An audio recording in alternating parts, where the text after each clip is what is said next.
ہمارے دور میں، جن دور میں ہم مالیگاؤں میں پڑھتے تھے، ایک لڑکی تھی جو آج غالباً یورپ کی سب سے بڑی داعیہ ہیں، نوجوان لڑکی ہیں، جامعہ محمدیہ منصورہ کے فارغن، اور حالت یہ کہ دلہن کے روپ میں ایک فنکشن ہال میں سج دھج کر کے بیٹھی ہوئی ہے، دلہن کے روپ میں سج دھج کے بیٹھی ہوئی ہے۔ ہمارے سابق امیر مولانا مختار احمد ندوی بھی ہیں، بڑے بڑے علماء ہیں، دانشور ہیں۔ باپ دستخط لینے کے لیے بیٹی کے پاس جاتا ہے، بیٹی دستخط سے انکار کرتی ہے، باپ کی آنکھ سے آنسو نکل جاتے ہیں، بھوکلاہٹ کا شکار ہو جاتا ہے۔ مولانا مختار کے پاس آتا ہے، مولانا میں نے 8 سال اپنی بچی کو تمہارے ادارے میں پڑھا کر کے سب سے بڑی غلطی کی ہے۔ مولانا مختار کہتے ہیں کیا بات ہے؟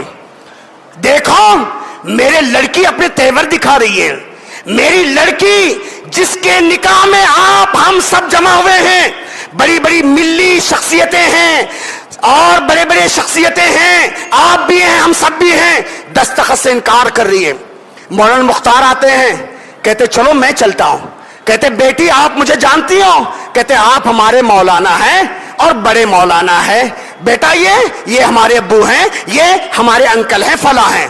کہا بیٹا آج آپ حجرے عروسی میں بیٹھی ہوئی ہو، دلہن کے روپ میں بیٹھی ہوئی ہو، بیٹا دستخط کیوں نہیں کر رہی ہے؟ کہا مولانا میں دستخط نہیں کروں گی، میں جانتی ہوں میرا شوہر ہینڈسم ہے، میں جانتی ہوں میرا شوہر انجینئر ہے، میں جانتی ہوں میرا شوہر بلڈر ہے، میرا شوہر ڈیولپر ہے، میرے شوہر کے پاس کار بنگلوں کی جو ہے ریل پیل ہے، سارے آسائش کے سامان ہیں۔ مولانا میں نے جامعہ میں پڑھا ہے، میں نے مدرسے عائشہ صدیقہ میں پڑھا ہے، میں قرآن کی وہ آیت جانتی ہوں وَمَن يُشْرِكْ بِاللَّهِ فَقَدْ حَرَّمَ اللَّهُ عَلَيْهِ الْجَنَّةَ، جو شرک کرتا ہے جنت اس پہ حرام ہے، وَمَأْوَاهُ النَّارُ، جہنم اس کا ٹھکانہ ہے۔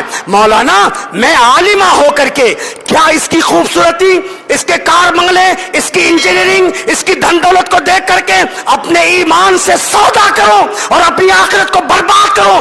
مولانا میں نے سنا ہے، یہاں آنے سے پہلے مجھے خبر نہیں تھی کہ میرا شوہر، اس کے گھرانے کی ریت ہے کہ جو بھی بہو آتی ہے پہلے حاجی علی کے درگاہ پہ جاتی ہے، بعد میں گھر لے جائی جاتی ہے۔ میں مواحدہ ہو کر کے کیا اس کی محبت، اس کے لیے اس کی دھن دولت کو دیکھ کر اپنے ایمان سے سودا کروں؟ مولانا میں مرنا گوارا کروں گی لیکن اس کے بیاہ میں نہیں جاؤں گی۔ اللہ اکبر! سوچو 2 منٹ کی بات ہے، مولانا مختار آتے ہیں، کہتے ہیں بیٹا معاف کرنا، تمہاری ہونے والی بیوی بڑی خوبصورت ہے، خوبصورت ہے، علم والی ہے، فلاں ہے۔ ہاں مولانا سب کچھ پتا ہے لیکن وہ تم سے نکاح کرنے کے لیے تیار نہیں ہے۔ تو دلہا چونک جاتا ہے، کہتے مولانا کیا بات ہے؟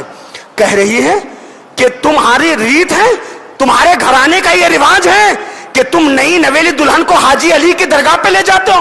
ہاں مولانا یہ تو ہمارے گھر کی ریت ہے۔ کہا بیٹا وہ عالمہ ہے، وہ قرآن کو ہی نہیں جانتی، قرآن کی تفاسیر کو جانتی ہے، تراجم پڑھی ہوئی ہے، احادیث پڑھی ہوئی ہے۔ بیٹا یہ تو شرک ہے نا۔ کہا مولانا شرک ہم کو کیا معلوم، ہمارے ابو نے بڑی بڑی ڈگریاں دلا دی لیکن کبھی توحید اور شرک کے بارے میں ہم کو نہیں بتایا، ہم کو نہیں بتایا یہ کیا بلا ہوتی ہے۔ کہا مولانا مختار نے سمجھایا، دلہے کو سمجھ میں آ گیا۔ اب دلہا دلہن راضی تو کیا کرے قاضی؟ اسی محفل میں دلہا کہتا ہے مولانا اگر ایسی بات ہے اور آپ جیسے بزرگ عالم دین کہہ رہے ہیں کہ شرک بڑا گناہ ہے، جہنم میں لے جانے والا ہے، مجھے خبر نہیں تھی، میں اسی وقت توبہ کرنے کے لیے تیار ہوں۔ اسی وقت دولہا توبہ کرتا ہے۔ باپ کہتا ہے مولانا اگر یہ ہے تو ہم بھی توبہ کرے تیار ہیں۔ آج جانتے ہو وہ بچی اپنے عقیدے، اپنی دینی تعلیم اور حسن تربیت کی بنیاد پر پورے خاندان کو وہ اہل حدیث بنا دیتی ہے۔